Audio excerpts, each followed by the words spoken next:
கர்த்தருடைய பரிசுத்த நாமத்துக்கு மகிமை உண்டாவதாக. இன்றைக்கு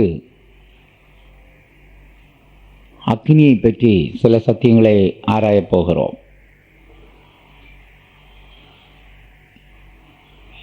கர்த்தராகிய தேவன்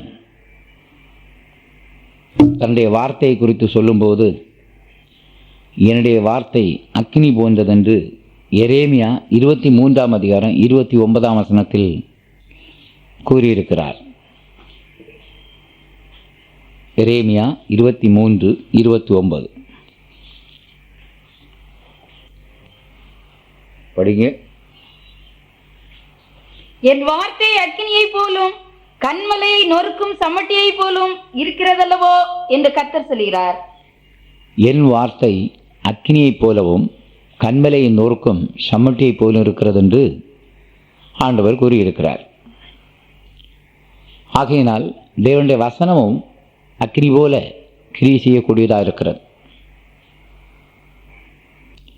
எம்மாவூருக்கு சென்றதான 2 சீசர்களோடு ஆண்டவராய் இயேசு சம்பாஷித்து கொண்டே சென்றார். ஆனால்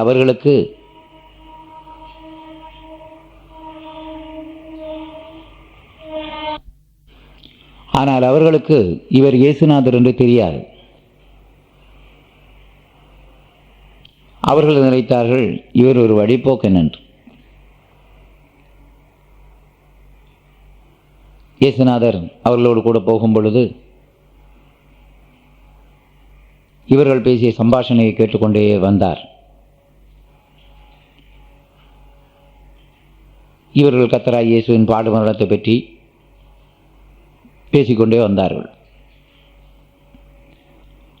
ஆண்டவராகிய இயேசு அவர்களை பார்த்து, மோசேயின் தீர்க்கதரிசிகளும் சொன்னது உங்களுக்கு நினைவில்லையா என்று சொல்லி வேதவசனத்தை பல வார்த்தைகளையும் அவர்களுக்கு சொல்லிக்கொண்டே வந்தார். அந்த ஊர் சமீபமான போது ஆண்டவராகிய இயேசு அவர்களை விட்டு கடந்து போகிறது போல காண்பித்தார். உடனே அவர்கள் அவரை வருந்தி அழைத்தார்கள். பொழுதும் போயிற்று, சாயங்காலமாயிற்று, நீர் எங்களோடு தங்கும் என்று வருந்தி கேட்டார்கள். இயேசுநாதர் அவளோடு சென்று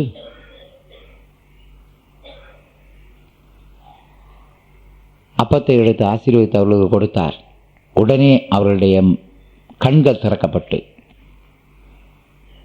அவரை கண்டார்கள். அவர் யார் என்று அறிந்து கொண்டார்கள். இயேசுநாதர் உடனே மறைந்து போய்விட்டார்.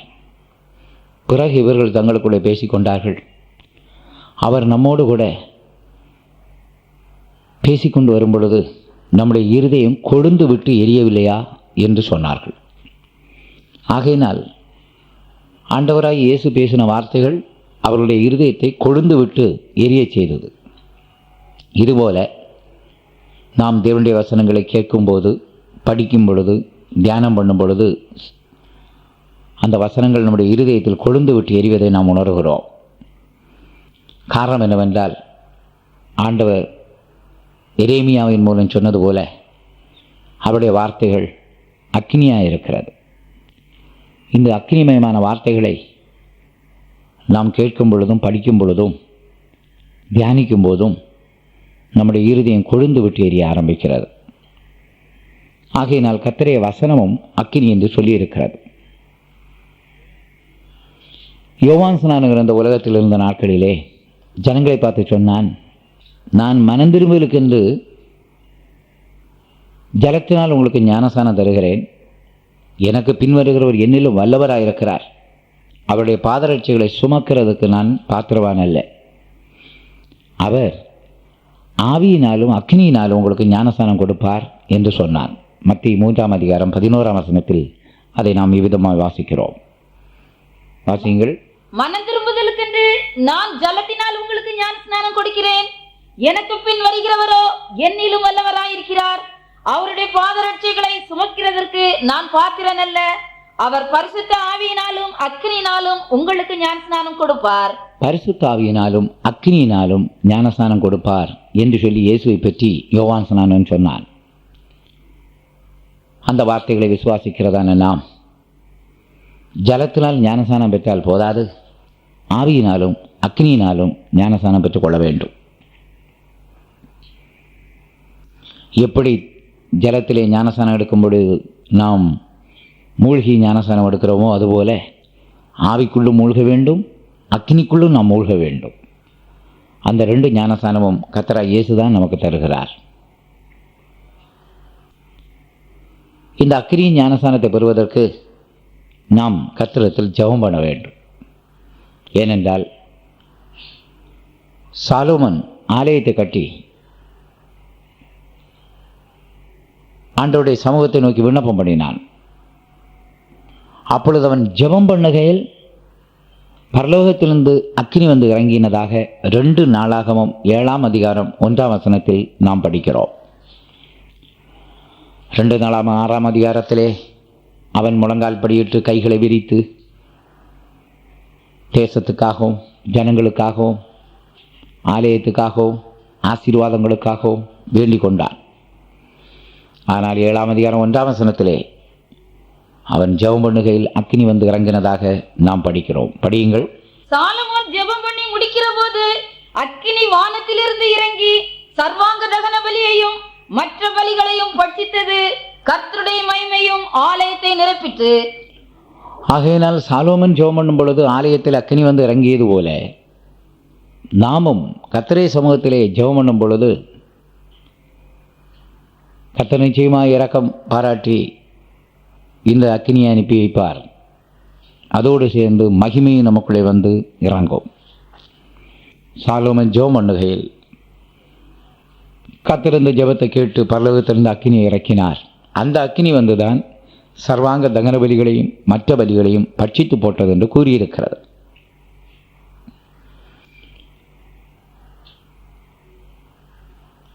ஆலயமானாலும் வாசஸ்தலமானாலும் ஆசரிப்பு கூடாரமானாலும் பிராகாரத்திலும் அக்கினி இருந்தது, பரிசுத்த ஸ்தலத்திலும் அக்கினி இருந்தது, மகாபரிசுத்த ஸ்தலத்திலும் அக்கினி கொண்டு செல்லப்பட்டது. முதலாவதாக லேவியராகவும் 6ஆம் அதிகாரம் 9ஆம் வசனத்திலே பலிபீடத்தின் மேல் அக்கினி எப்போதும் எரிந்து கொண்டிருக்க வேண்டும் என்றும் அந்த அக்கினியின் மூலமாய் பலிப்பொருள்கள் சுட்டு சாம்பலாக்கப்பட வேண்டும் என்றும் நாம் படிக்கிறோம். படியுங்கள். லேவியர் 6:9. நீ ஆரோனுக்கும் அவன் குமாரருக்கும் கற்பிக்க வேண்டிய சர்வாங்க தகன பலிக்குரிய பிரமாணம் என்னவென்றால், சர்வாங்க தகன பலியானது முழுவதும் விடியற்காலம் மட்டும் பலிபீடத்தின் மேல் எரிய வேண்டும். பலிபீடத்தின் மேலுள்ள அக்கினி எரிந்து கொண்டே இருக்க வேண்டும். பலிபீடத்தின் மேல் அக்கினி எரிந்து கொண்டே இருக்க வேண்டும் என்று கூறியிருக்கிறது. அந்த அக்கினியானது சர்வாங்க தகன பலியை முற்றிலுமாய் அது சுட்டு சாம்பலாக்குகிறது. அதாவது இந்த பரிசுத்தாவின் அக்கினி வந்து நமக்குள்ளே இறங்கும் போது நம்முடைய சர்வ அங்கமும் சுட்டு சாம்பலாக்கப்படுகிறது. அந்த அக்கினி மனதிலே இறங்குமானால் நம்முடைய மனதில் இருக்கிற மாமிசீக எண்ணம், பொல்லாத எண்ணம், வீணான எண்ணம், கற்பனைகள், மனக்கோட்டைகள், கவலைகள் எல்லாம் அந்த அக்கினி சுட்டரிக்கும். அந்த அக்கினி நம்முடைய கண்களிலே இறங்குமானால் கண்களின் இச்சை சுட்டரிக்கப்படுகிறது. அந்த அக்கினி நம்முடைய காதுகளில் இறங்குமானால் தேவ சத்தம் அல்லாது அந்நிய சத்தங்கள் நம்முடைய காதுகளிலே பிரவேசித்து காதை தீட்டுப்படுத்தி இருக்குமானால் அந்த தீட்டான இடம் அக்கினியினால் சுட்டரிக்கப்படுகிறது. அந்த அக்கினி நம்முடைய நாவிலே இறங்குமானால் நம்முடைய வாயில் இருக்கிறதான வீண் வார்த்தைகள், பரியாசத்தின் வார்த்தைகள், தூஷணமான வார்த்தைகள், பொய்யான வார்த்தைகளை உண்டு பண்ணின அந்த இடம் அக்கினியினால் சுட்டரிக்கப்படுகிறது. ஆகையினால் தான் பரிசுத்தாய் வரும்பொழுது அப்போஸ்தலர் நடபடிகள் 2ஆம் அதிகாரத்தில் எழுதியிருக்கிறது, அக்கினி மயமாக பிரிந்திருக்கும் நாவுகள் அவர்களுக்கு காணப்பட்டது என்று எழுதியிருக்கிறது. ஆகையினால் பரிசுத்தாவியின் மூலம் ஒரு அக்கினிமயமாக பிரிந்திருக்கும் நாவு நமக்கு ஏற்படுகிறது என்பதை நாம் படிக்கிறோம். படியுங்கள். அப்போஸ்தலர் நடபடிகள் 2ஆம் அதிகாரம் 3ஆம் வசனம். அல்லாமலும் அக்கினிமயமான நாவுகள் போல பிரிந்திருக்கும் நாவுகள் அவர்களுக்கு காணப்பட்டு அவர்கள் ஒவ்வொருவர் மேலும் வந்து அமர்ந்தது. 4ஆம் வசனம் தொடர்ந்து படிங்க. அவர்கள் எல்லாரும் பரிசுத்த ஆவியினாலே நிரப்பப்பட்டு ஆவியானவர் தங்களுக்கு தந்தருளின வரத்தின்படியே வெவ்வேறு பாஷைகளிலே பேசத் தொடங்கினார்கள். வானத்தின் கீழ் இருக்கிற பரிசுத்த ஆவியின் அக்கினி அவருடைய நாவின் மேல் காணப்பட்டதாக எழுதியிருக்கிறது. ஏனென்றால் இந்த நாவு அடங்காததா இருக்கிறது. யாக்கோபு இந்த நாவை பற்றி சொல்லும் பொழுது இந்த நாவு நெருப்பு என்று சொல்லுகிறார்.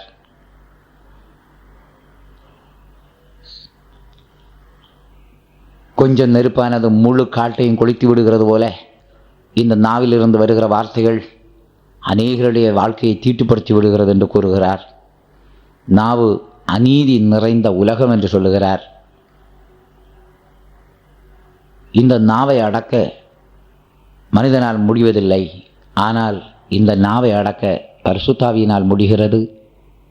அக்கினிமயமாக பிரிந்திருக்கும் நாவுகள் அவர்களுக்கு காணப்பட்டது. பரிசுத்தாவியின் விஷயத்தை பெறும்போது அவர்கள் அந்நிய பாஷையிலே தெய்வத்தோடு பேசினார்கள். தேவனை அவர்கள் மகிமைப்படுத்தினார்கள் என்பதை நாம் வாசிக்கிறோம். ஆகையினால் பிரியமானவர்களே, அந்த அக்கினி நம்முடைய நாவிலே வரும்பொழுது நாம் கர்த்தரை துதிக்க, ஸ்தோத்தரிக்க, மகிமைப்படுத்த ஏது உண்டாகிறது. அந்த அக்கினியானது நம்முடைய இருதயத்தில் வரும்பொழுதால் இந்த இருதயத்துக்குள் இருக்கும் ஆசை, இச்சை, பெருமை, பொறாமை போன்ற பொல்லாத சுபாவங்கள் சுட்டரிக்கப்படுகின்றன. அந்த அக்கினி வந்து சரீரத்தில் இறங்கும் பொழுது சரீரத்தில் இருக்கிறதான மாமிச இச்சைகள் எல்லாம் சுட்டரிக்கப்படுகின்றன. ஆகையினால் எப்படி பலிபீடத்தில் இருக்கிறதான அக்கினி அந்த சர்வாங்க தகன பலியை சுட்டு சாம்பலாக்கி அது மாற்றுகிறதோ, அதுபோல நம்முடைய வாழ்க்கையிலும் நம்முடைய சர்வ அங்கங்களும் சுட்டு சாம்பலாக்கப்பட பரிசுத்தாவின் அக்கினி நமக்குள்ளே வந்து இறங்க வேண்டும்.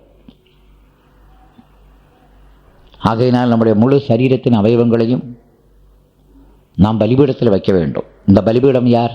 நம்முடைய கர்த்தரும் இரட்சகருமாகிய இயேசுதான் அந்த பலிபீடம்.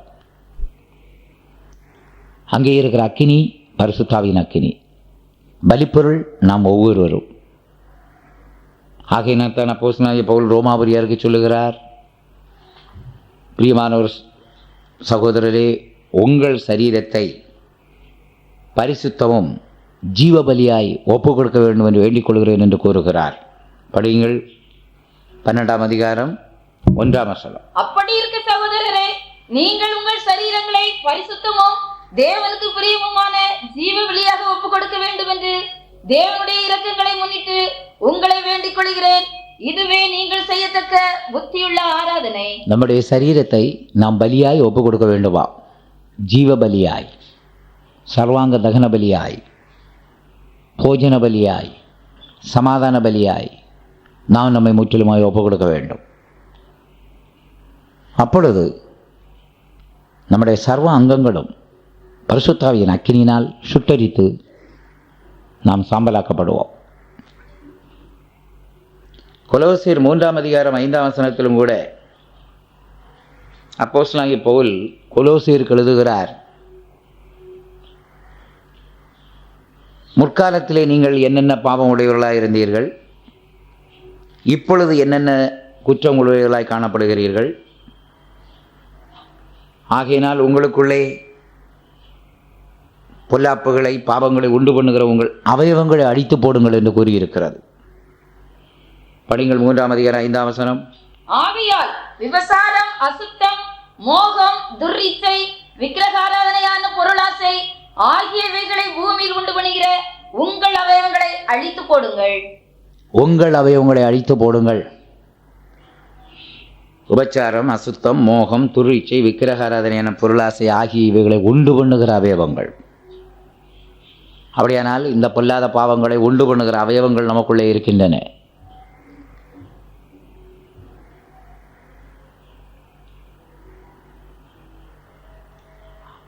அந்த அவயவங்களை நாம் அடித்து போட வேண்டும்.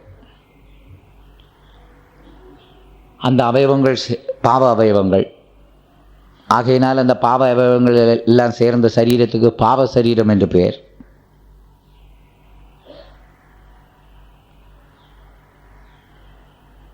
பாவ சரீரத்திற்கு பாவ மனது, பாவ கண், பாவ காது, பாவ வாய், பாவ இருதயம்,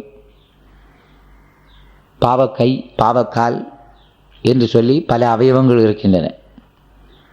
பாவங்களை உண்டு பண்ணுகிற அவயவங்களை அழித்து போடுங்கள். எப்படி அழிப்பது? இந்த பரிசுத்தாவின் அக்கினியைக்காய் நாம் வேண்டிக் கொள்ளும் பொழுது, அந்த அக்கினி நமக்குள்ளே வந்து இறங்கும் பொழுது, இந்த பாவங்களை உண்டு பண்ணுகிற அவயவங்கள் அழிந்து போகின்றன. ஆகையினால் அப்போஸ்தலனாகிய பவுல் கொலோசியருக்கு இந்த ஆலோசனை வழங்குகிறார். பாவங்களை உண்டு பண்ணுகிற அவயவங்களை அழித்து போடுங்கள். எதன் மூலமாக அழிப்பது? அந்த பரலோக அக்கினியின் மூலம், பரிசுத்த அக்கினியின் மூலம் அழித்து கொள்ள முடிகிறது. ஆகையினால் சாலோமன் வேண்டிக் கொண்டது போல நாமும் கர்த்தரிடத்தில் வேண்டிக் கொள்வோமானால் பரலோகத்திலிருந்து அக்கினி வந்து இறங்கி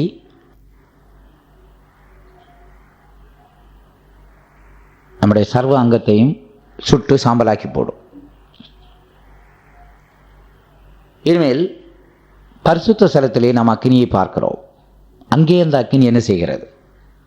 லேவியராகம் 24 அதிகாரம் 2 முதல் 4 வசனங்களிலே பரிசுத்த ஸ்தலத்தில் இருக்கிறதான அக்கினி என்ன செய்கிறது என்பதை நாம் விளங்கிக் கொள்கிறோம். படியுங்கள். குத்துவிளக்கு எப்பொழுதும் எரிந்து கொண்டிருக்கும்படி அதற்காக இடித்து பிழிந்த தெளிவான ஒலிவ எண்ணெயை இஸ்ரவேல் புத்திரர் உன்னிடத்தில் கொண்டு வரும்படி அவர்களுக்கு கட்டளையிடு. ஆசரிப்பு கூடாரத்தில் சாட்சி சந்நிதியின் திரைக்கு வெளிப்புறமாக ஆரோன் அதை எப்பொழுதும் சாயங்காலம் தொடங்கி விடியற்காலம் மட்டும் கர்த்தருடைய சந்நிதியில் எரியும்படி ஏற்ற கடவன். இது உங்கள் தலைமுறை தோறும் செய்ய வேண்டிய நித்திய கட்டளை. அவன் எப்பொழுதும் கர்த்தருடைய சந்நிதியில் பரிசுத்தமான குத்து விளக்கின் மேல் இருக்கிற விளக்குகளை எரிய வைக்க கடவன். அங்கே பரிசுத்தமான அந்த குத்து விளக்கின் மேல் அவன் எண்ணெயை ஊற்றி எப்போதும் அந்த விளக்கு எரியும்படியாய் செய்ய வேண்டும். பரிசுத்த ஸ்தலத்திலே அக்கினி கொண்டு வரப்பட்டு அந்த குத்து விளக்கை ஏற்றுகிறார்கள். அந்த குத்து விளக்கு பரிசுத்த ஸ்தலத்தில் எரிந்து கொண்டே இருந்தால்தான் பரிசுத்த ஸ்தலத்திலே ஊழியம் செய்ய முடியும். விளக்கு எரியாவிட்டால் பரிசுத்த ஸ்தலத்திலே ஊழியம் செய்ய முடியாது.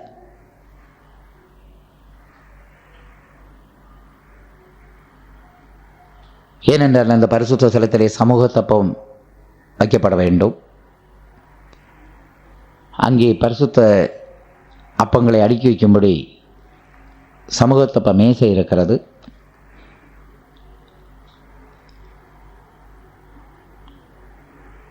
அப்படியானால் இந்த விளக்கு எரிந்து கொண்டே இருந்தால்தான் ஆழமான சத்தியங்கள் உபதேசங்களை எல்லாம் நாம் ஆண்டவரிடத்திலிருந்து கற்றுக்கொள்ள முடியும். அதை நம்முடைய வாழ்க்கையில் கொண்டு வர முடியும். இனிமேல் இதே பரிசுத்த ஸ்தலத்தில் தான் தூப பீடம் இருக்கிறது. தூப வர்க்கம் போட வேண்டுமானால் அங்கேயும் கூட குத்து விளக்கு எரிந்து கொண்டே இருந்தால்தான் அவர்களுக்கு ஊழியம் செய்ய முடியும். ஆகையினால் நம்முடைய பொது ஜெபம், உபவாச ஜெபம், குடும்ப ஜெபம் இவைகளெல்லாம் நடப்பதற்கு இந்த குத்து விளக்கு எரிந்து கொண்டே இருக்க வேண்டும். பல்வேறு விதமான ஜெபங்கள் கட்டி எழுப்பப்பட வேண்டுமானால் குத்து விளக்கு எரிந்து கொண்டே இருக்க வேண்டும். வீடுகளிலே நடக்கிற ஜெபங்கள், வேலை ஸ்தலங்களிலே நடக்கிற ஜெபங்கள், ஆலயங்களிலே நடக்கிற ஜெபங்கள், உபவாச ஜெபங்கள், பொது ஜெபங்கள், விழிப்புணர்வு ஜெபங்கள், இந்த ஜெபங்கள் எல்லாம் ஒழுங்காய் நடக்க வேண்டுமானால் இந்த குத்து விளக்கு எரிந்து கொண்டே இருக்க வேண்டும். இந்த குத்து விளக்கு தொடர்ந்து எரியும்படியாக ஆசாரியன் குத்து விளக்கில் எண்ணெய் ஊற்றிக்கொண்டே இருக்க வேண்டும். அவ்வப்போது அவன் கரிந்திரியை வெட்ட வேண்டும். அந்த கரிந்திரி என்று சொன்னால் நாம் பலவிதத்தில் ஊழியத்திலே பாவிக்கப்படும் பொழுது நம்மை அறியாமலே சில சுயம், பெருமை, மேட்டிமை எல்லாம் வரக்கூடும். அவை எல்லாவற்றையும் அவ்வப்போது நாம் வெட்டிவிட வேண்டும், நம்மை விட்டு நீக்கிவிட வேண்டும். அதே நேரத்தில் எண்ணெய் ஊற்றப்பட்டு கொண்டே இருந்தால் விளக்கு எரிந்து கொண்டே இருக்கும். பரிசுத்தாவின் அபிஷேகத்தில் திரும்ப திரும்ப நாம் நிறைய வேண்டும், திரும்ப திரும்ப நம்மை ஒப்புக் கொடுக்க வேண்டும். ஆகையினால் பரிசுத்த ஸ்தலத்திலும் அக்கினி இருக்கிறது. அந்த குத்து விளக்கில் உள்ள 7 அகல்களும் எரிந்து கொண்டே இருக்கும். ஆகையினால் பிரியமானவர்களே, நம்முடைய வாழ்க்கையில் அக்கினியின் மூலம் மற்றவர்களுக்கு பிரகாசம் கொடுக்கக்கூடிய ஒரு அனுபவத்தை கர்த்தர் நமக்கு தருவார். நம்மிடத்திலிருந்து வெளிச்சம் புறப்பட்டு மற்ற ஊழியங்கள் நடக்க, மற்றவர்கள் ஆசீர்வதிக்கப்பட, சபைக்கு நாம் ஆசீர்வாதமாக இருக்க கர்த்தர் நமக்கு உதவி செய்வார். பிராகாரத்தில் வந்த அக்னி நம்முடைய பொல்லாத சுபாவங்களை சுட்டெரித்து நம்மை நல்லவர்களாக மாற்றுவதற்கு உதவியாக இருக்கிறது. பரிசுத்த ஸ்தலத்தில் இருக்கிறதான அக்னி மற்றவர்களுக்கு வெளிச்சம் கொடுக்கக்கூடிய நிலையிலே கர்த்தர் நம்மை மாற்றக்கூடிய அளவுக்கு உதவி செய்கிறது. நம்மிடத்தில் நற்கிரியையாகிய வெளிச்சம் வெளிப்பட வேண்டும். இயேசுநாதர் மலைப்பிரசங்கத்திலே சொன்னார், மத்தேயு 5ஆம் அதிகாரத்திலே, நீங்கள் உலகத்துக்கு வெளிச்சமாக இருக்கிறீர்கள் என்று கூறினார். கூறிவிட்டு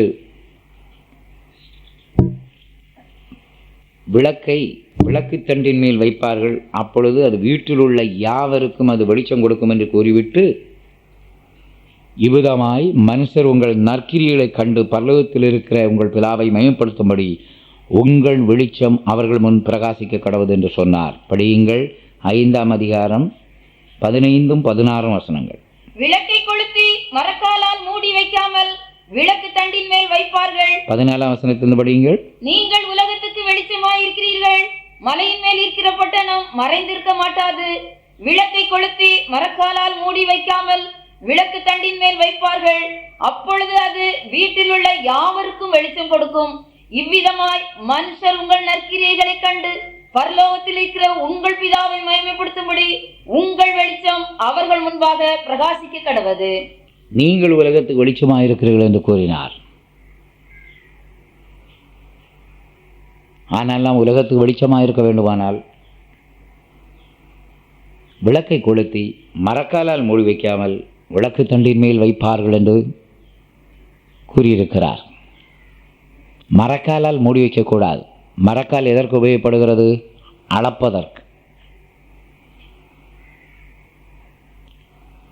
அளக்கக்கூடிய பொருளினால் நம்முடைய வெளிச்சத்தை மூடி வைக்கக்கூடாது. அதாவது ஆவிக்குரிய ஜீவியத்திலே எதையும் நாம் அளந்தளந்து செய்யாமல் எல்லாவற்றையும் அளவில்லாமல் செய்ய வேண்டும். சிலர் எல்லாவற்றையும் அளந்தளந்து தான் செய்வார்கள்.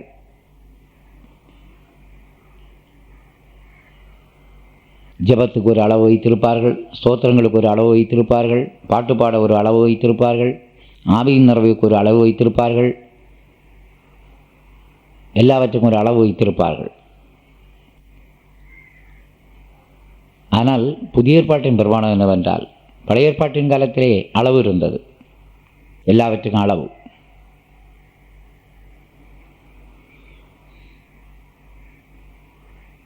கர்த்தருக்கு காணிக்கை செலுத்துவதற்கு ஒரு அளவு. ஆனால் புதிய ஏற்பாட்டின் காலத்திலே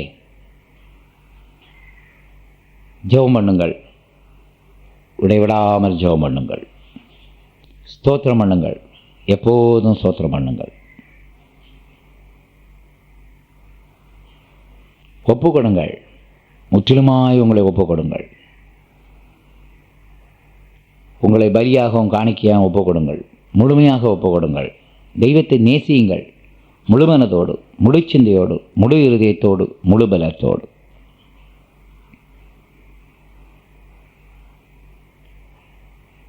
ஆகையினால் ஆண்டவர் புதிய ஏற்பாட்டில் நம்மை அபிஷேகிக்கும் பொழுதும் அளவில்லாமல் நம்மை அபிஷேகிக்கிறார்.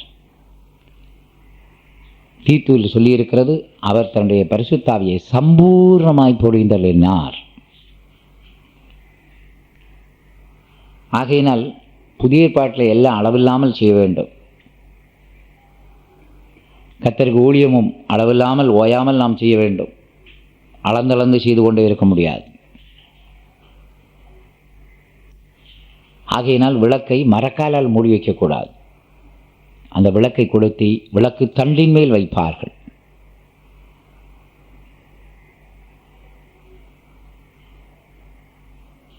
அந்த தண்டுக்கு ஒரு பாதம் உண்டு. அந்த பாதம்தான் இயேசு பாதம். இயேசு பாதமாக இருக்கிறார். அந்த தண்டு தேவன் நமக்கு தந்த அருமையான தேவனுடைய ஊழியர்கள். அவர்களோடு நாம் ஐக்கியம் வைத்து அவருடைய உபதேசத்துக்கு நாம் ஒப்பு கொடுக்கும் பொழுது, அந்த விளக்கு தண்டி மேல் நாம் இருக்கும்போது நாம் வீட்டில் உள்ள யாவருக்கும் வெளிச்சம் கொடுக்க முடியும். அந்த வீடு புதிய ஏற்பாட்டின் சபை. சபையில் உள்ள யாவருக்கும் நாம் வெளிச்சம் கொடுக்கக்கூடிய அளவுக்கு கர்த்தர் நம்மை மாற்றுவார். அப்படி சொல்லிவிட்டு சொல்லுகிறார், இவ்விதமாய் மனுஷர் உங்கள் நற்கிரியைகளைக் கண்டு பரலோகத்தில் இருக்கிற உங்கள் பிதாவை மயப்படுத்தும்படி உங்கள் வெளிச்சம் அவர்களுக்கு முன்பாக பிரகாசிக்க கடவது. நற்கிரியை தான் பிரகாசம், வெளிச்சம். ஆகையினால் நம்மிடத்திலிருந்து நற்கிரியைகள் வெளிப்பட வேண்டும். விளக்கிலிருந்து வெளிச்சம் அந்த அக்கினியின் மூலம் உண்டாவது போல பரிசுத்தாவின் அக்கினியின் மூலம் கர்த்தர் என்ன செய்வார்? நம்மிடத்திலிருந்து வெளிச்சத்தை பிரகாசிக்க செய்வார். அந்த அக்கினியின் மூலம் நாம் நற்கிரியை செய்யக்கூடியவர்களாய் மாறுகிறோம். நாம் செய்கிற நற்கிரியை தான் வெளிச்சமாய் மாறுகிறது. ஆகையினால் பரிசுத்த ஸ்தலத்தில் இருக்கிற அக்கினி நாம் மற்றவர்களுக்கு நற்கிரியை செய்ய, மற்றவர்களுக்கு நம்மால் என்ற ஊழியங்களை செய்ய அது உதவி செய்கிறது.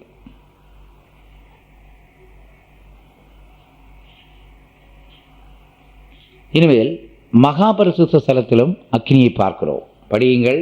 லேவியராகவும் 16ஆம் அதிகாரம் 12, 13 வசனங்கள்.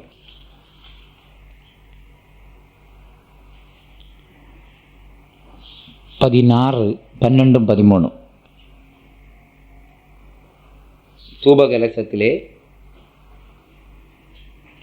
கர்த்தருடைய சந்நிதியில் இருக்கும் பலிபீடத்தின் மேல் உள்ள நெருப்பு தண்டினால் தூபகலசத்தை நிரப்பி, நெருப்பு தழலிலாலா நெருப்பு தணலினால் தூபகலசத்தை நிரப்பி பொடியாக்கப்பட்ட சுகந்த தூப வர்க்கத்திலே தன் கைப்பிடியில் நிறைய எடுத்து திரைக்கு உட்புறமாக கொண்டு வந்து தான் சாகாதபடிக்கு தூப மேகமானது சாட்டின் பட்டியின் மேல் இருக்கும் கிருபாசனத்தை மூடத்தக்கதாக கர்த்தருடைய சந்நிதியில் அக்கினியின் மேல் தூப வர்க்கத்தை போட கடவன்.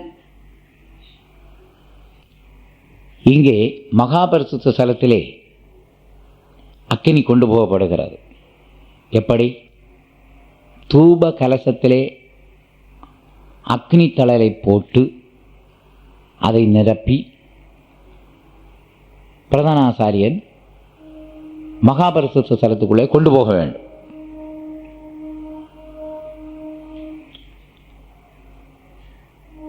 அப்பொழுது அந்த அக்னியின் மேல் தூப வர்க்கத்தை போடும் பொழுது தூப மேகம் உண்டாகிறது. பிரதான ஆசாரியன் உள்ளே போகும்போது சாகாமல் இருக்க இதை செய்ய கடவன் என்று சொல்லியிருக்கிறது.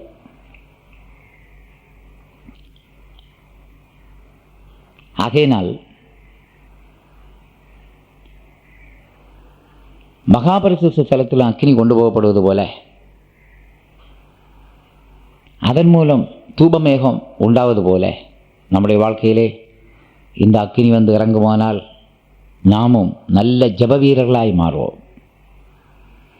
தனி ஜபம், கர்த்தரோடு உறவாடும் ஜபம், கர்த்தரை சத்தம் கேட்கும் ஜபம், கர்த்தரோடு சஞ்சரிக்கக்கூடிய ஒரு ஜபம், அந்த ஒரு ஜப ஜீவியத்தை கர்த்தர் நமக்கு தருவார். பரிசுத்த ஸ்தலத்தில் இருக்கிறதான தூபபீடம் பொது ஜபத்தையும் மகா பரிசுத்த ஸ்தலத்திலே கொண்டு போகப்படும் தூப கலசம் தனி ஜபத்தையும் காட்டுகிறது. ஆகையினால் பொது ஜபங்கள் நடக்க வேண்டுமானால் குத்துவிளக்கின் வெளிச்சம் அவசியப்படுகிறது. குத்துவிளக்கில் இருக்கிறதான அக்கினி வெளிச்சத்தை உண்டு பண்ணி பொது ஜபங்கள் நடக்க உதவி செய்கிறது. ஆனால் தனிப்பட்ட ஜபங்கள் நடக்க வேண்டுமானால் தூப கலசத்தில் உள்ள அக்கினியிலே தூப வர்க்கத்தை போட்டால் தூபமேகம் உண்டாகிறது. ஆகையினால் தனிப்பட்ட முறையிலே நாம் தெய்வத்தோடு உறவாட, அவருடைய சத்தம் கேட்க, அவருடைய சித்தத்தை அறிய, அவரோடு சஞ்சரிக்க கர்த்தர் இந்த அனுபவத்தை நமக்குள்ளே ஏற்படுத்துகிறார். ஆகையினால் தூப கலசமும் கூட அக்கினியினால் நிரப்பப்பட வேண்டும்.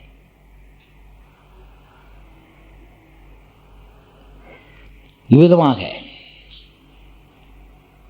பிராகாரத்திலே இருக்கிறதான அக்கினி என்று சொல்வது நம்முடைய சரீரத்திலே அக்கினி வந்து இறங்குவதையும், பரிசுத்த ஸ்தலத்தில் இருக்கிற அக்கினி வந்து நம்முடைய இருதயத்தில் அக்கினி வந்து இறங்குவதையும், மகாபரிசுத்த ஸ்தலத்திலே கொண்டு போகப்படுகிற அக்கினி நம்முடைய மனதிலே வந்து இறங்குகிற அக்கினியையும் காட்டுகிறது. நம்முடைய ஆவி, ஆத்மா, சரீரம் பரிசுத்தாவின் அக்கினியினால் நிரப்பப்பட வேண்டும்.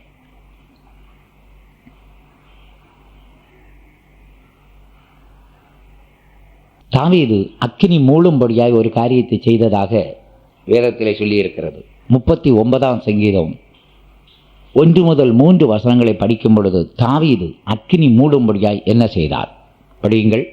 என் நாவினால் பாவம் செய்யாதபடிக்கு நான் என் வழிகளை காத்து, துன்மார்க்கன் எனக்கு முன்பாக இருக்க மட்டும் என் வாயை கடிவாளத்தால் அடக்கி வைப்பேன் என்றேன். நான் மௌனமாகி ஊமையனாயிருந்தேன், நலமானதை பேசாமல் அமர்ந்திருந்தேன். ஆனாலும் என் துக்கம் அதிகரித்தது, என் இருதயம் எனக்குள்ளே அனல் கொண்டது. நான் தியானிக்கையில் அக்கினி மூண்டது. அப்பொழுது என் நாவினால் விண்ணப்பம் செய்தேன். நாவினால் பாவம் செய்யாதபடிக்கு நான் என் வழிகளை காத்து, துன்மார்க்கன் இருக்கும் மட்டும் என் வாயை கடிவாளத்தால் அடக்கி வைப்பேன் என்றே. அநேகர் தாங்கள் பெற்ற அக்கினியின் அபிஷேகத்தை, அக்கினியின் அனுபவத்தை தாங்கள் பேசும் வீண் வார்த்தைகளால், பரியாசத்தின் வார்த்தைகளால், பொய்யான வார்த்தைகளால், தூஷண வார்த்தைகளால் இழந்து போகிறார்கள்.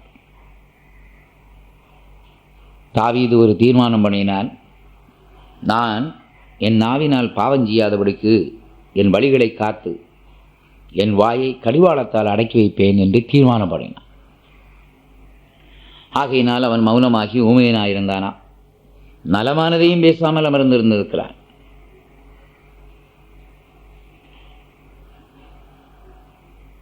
அப்பொழுது அவனுடைய இருதயம் அவனுக்குள்ளே அனல் கொண்டிருக்கிறான். அப்படி அனல் கொள்ளும் பொழுது அவன் தியானிக்க ஆரம்பித்தான். உடனே அக்கினி மூண்டது என்று சொல்லியிருக்கிறது. ஆகையினால் நமக்குள்ளே அனல் கொள்ள வேண்டுமானால் நாம் அமைதியாக இருக்க வேண்டும்.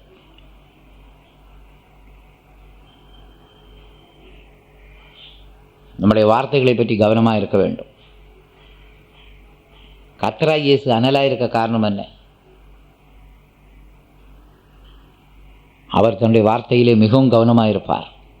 வீண் வார்த்தை பேச மாட்டார், பொய் சொல்ல மாட்டார், பரியாசம் பண்ண மாட்டார், புத்தீனமான பேச்சுக்கு இடம் கொடுக்க மாட்டார், தூஷணம் பேச மாட்டார்.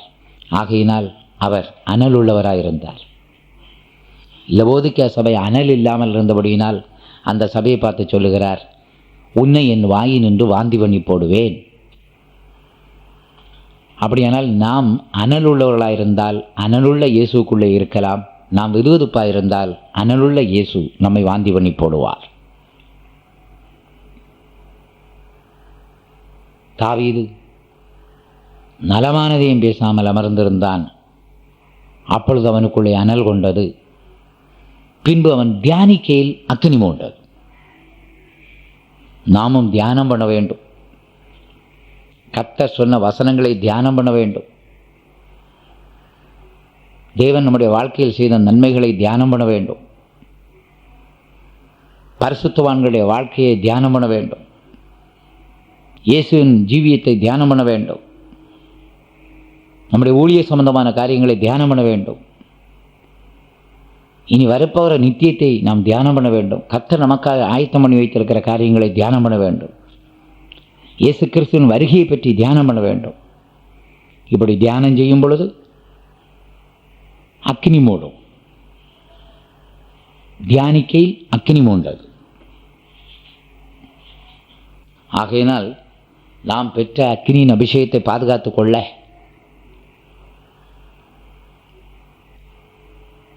நாம் நம்முடைய நாவை அடக்க வேண்டும். நாவை அடக்காதவர்கள் அக்கினியின் அபிஷேகத்தை இழந்து வெதுவெதுப்பாய் மாறி போவார்கள்.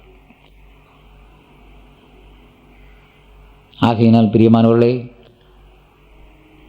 தாவீதுக்கு இருந்த அனுபவம் நமக்கும் உண்டாக வேண்டும். நான் தியானிக்கையில் அக்கினி மூண்டது.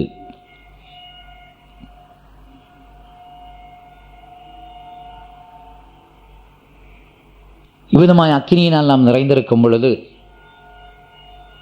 நாம் சத்தியங்களை சொல்லும்போது இருதயத்தின் நிறைவினால் வாய் பேசும் என்று சொல்லியிருக்கிற வசனத்தின்படி நம் இருதயம் அக்கினியினால் நிரம்பி இருக்குமானால் நாம் பேசுகிற வார்த்தைகள் எல்லாம் அக்கினிமயமாய் காணப்படும்.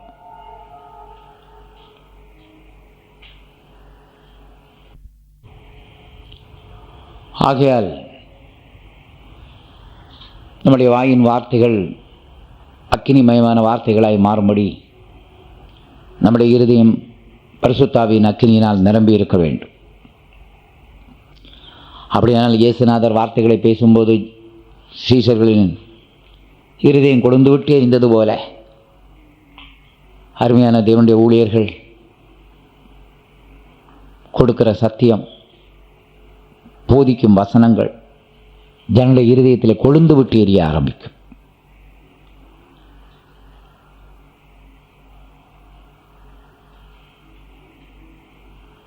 ஒருமுறை ஒரு பிசாசு துரத்தி கொண்டிருக்கும் போது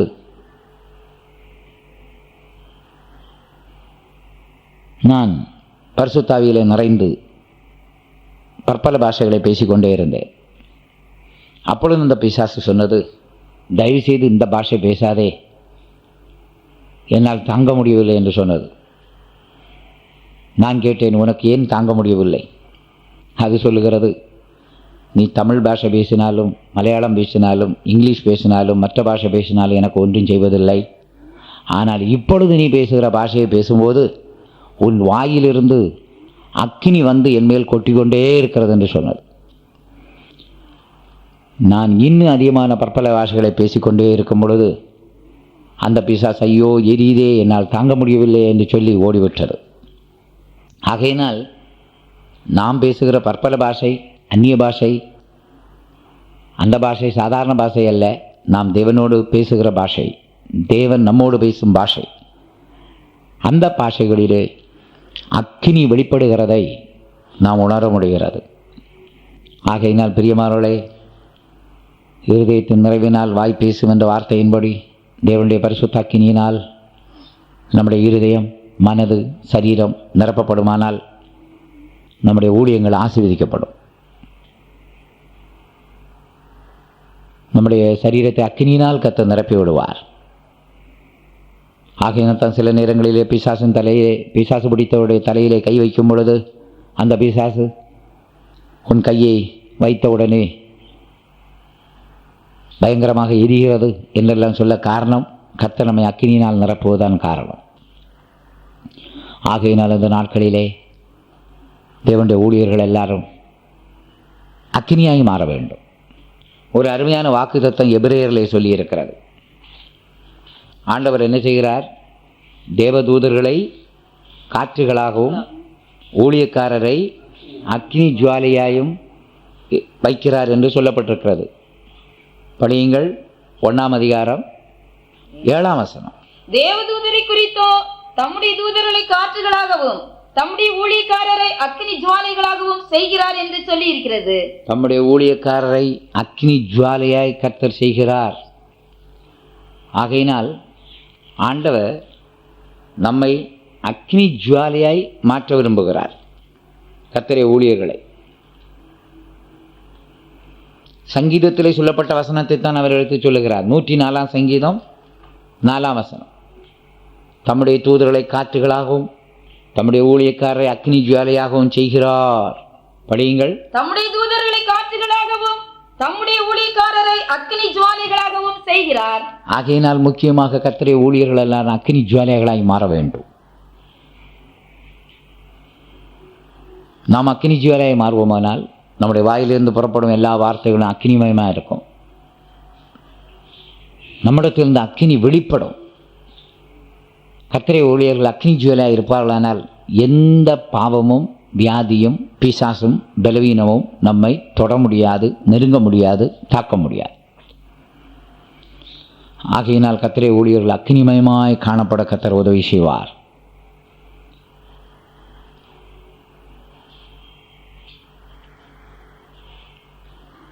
ஒருமுறை ஒரு அருமையான சகோதரி அக்கினி அபிஷேகத்தால் நிரம்பியது.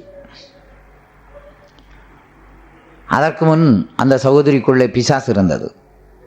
கடைசியில் பிசாசு துரத்தப்பட்டு அந்த அருமையான சகோதரியை அக்கினி அபிஷேகத்தால் நிரம்பியது. அந்த சகோதரியை விட்டு வெளியேறின பிசாசு அந்த சகோதரியை சந்தித்து சொன்னது, இந்நாள் வரைக்கும் நான் உனக்குள்ளே இருந்தேன், இப்பொழுது வேறொருவர் உனக்குள்ளே இருக்கிறார். இனிமேல் என்னால் உன்னை நெருங்க முடியாது. இப்பொழுதும் நான் 10 அடி தூரத்தில் நின்று உன்னோடு பேசி கொண்டிருக்கிறேன். காரணம், உன்னை சுற்றிலும் அக்கினி மதில் இருக்கிறது, அக்கினி சூழ்ந்து இருக்கிறது. ஆகையினால் என்னால் உன்னை நெருங்கவே முடியவில்லை என்று கூறியது. ஆகையினால் நான் உன்னை விட்டு போகிறேன், இனிமேல் உன்னை தொந்தரவே படுத்த மாட்டேன் என்று சொல்லி போய்விட்டது. ஆகையினால் அக்கினியின் அபிஷேகத்தால் நிறையும் பொழுது கர்த்தர் நம்மை சூழ அக்கினி மதிலை வைக்கிறார். அருமையான ஊழியர்கள் அக்கினி ஜுவாலைகளாய் மாற்றப்பட வேண்டும். ஆகையினால் இந்த நாட்களிலே பரிசுத்த ஆவியினாலும் அக்கினியினாலே ஞானசானம் தருகிற ஆண்டவராக இயேசுவை நாம் வேண்டிக் கொண்டால் கர்த்தர் நிச்சயமாய் அந்த அக்கினியை நமக்குள்ளே அனுப்பி நம்முடைய பொல்லாத சுபாவங்களை சுட்டெரிப்பது மட்டுமல்ல, மற்றவர்களுக்கு வெளிச்சமாய் மாற கர்த்தர் உதவி செய்வார். அவரோடு உறவாட, அவருடைய சத்தம் கேட்க கர்த்தர் விசேஷித்த ஜெபாவியை நமக்கு தருவார். நாம் எல்லாரும் கண்களை மூடி கர்த்தருடைய சமூகத்தில் நம்மை ஒப்புக் கொடுப்போம். எங்கள் அருமையான நல்ல பிதாவை இந்த வேலைக்காக உம்மை ஸ்தோத்திரிக்கிறோம்ப்பா. பரலோகத்தின் அக்கினி எங்களுக்குள்ள இந்த நாட்களில் வந்து இறங்க வேணும் என்று எங்களை ஒப்படைக்கிறோம். நீர் ஆவியினாலும் அக்கினியினாலும் ஞானஸ்நானம் தருகிறோர் என்பதை விசுவாசிக்கிறோம். ஆண்டவரே, ஆவிக்குள்ள மூழ்க, அக்கினிக்குள்ள மூழ்க எங்களுக்கு உதவி செய்யும் ஆண்டவரே. அந்த அக்கினியினால் எங்களுடைய பொல்லாத சுபாவங்களை சுட்டெரியும் ஆண்டவரே. அந்த அக்கினியின் மூலம் நாங்கள் எங்களுடைய ஊழியத்திலே பிரகாசிக்க உதவி செய்யணும் என்று வேண்டிக் கொள்கிறோம். எங்களுக்கு நற்கிரியாகிய வெளிச்சம் வெளிப்பட வேணும் ஆண்டவரே. நாங்கள் செய்ய வேண்டிய ஊழியங்களை நாங்கள் செய்ய வேண்டிய பிரகாரம் செய்யும்படி எங்களுக்கு உதவி செய்யும் ஆண்டவரே. உம்மோடு உறவாட எங்களுக்கு உதவி செய்யும். உம்மை தியானிக்கையில் எங்களுக்குள்ள அக்கினி மூளட்டும் ஆண்டவரே. உம்முடைய வார்த்தைகளின் மூலம் எங்களுடைய இருதயம் கொழுந்து விட்டு எரியட்டும் ஆண்டவரே. அந்த அக்கினிமயமான வார்த்தைகளை கேட்க விரும்புகிறோம். அக்கினி அபிஷேகத்தால் நிரம்ப விரும்புகிறோம். அக்கினி ஜுவாலையாய் மாற விரும்புகிறோம். அதற்காக இந்த வேளையிலே எங்களை ஒப்படைக்கிறோம். நீர் எங்களை வழி நடத்தி உம்மைப் போல மாற்று. இயேசுவின் மூலம் கேட்கிறோம் பிதாவே, ஆமென். நம்முடைய கர்த்தராகிய இயேசு கிறிஸ்துவின் கிருபையும் பிதாவாகிய தேவனுடைய அன்பும் பரிசுத்தாவின் ஐக்கியமும் நம் அனைவரோடும் இன்றும் என்றும் சதா காலங்களிலும் உண்டாயிருப்பதாக, ஆமென்.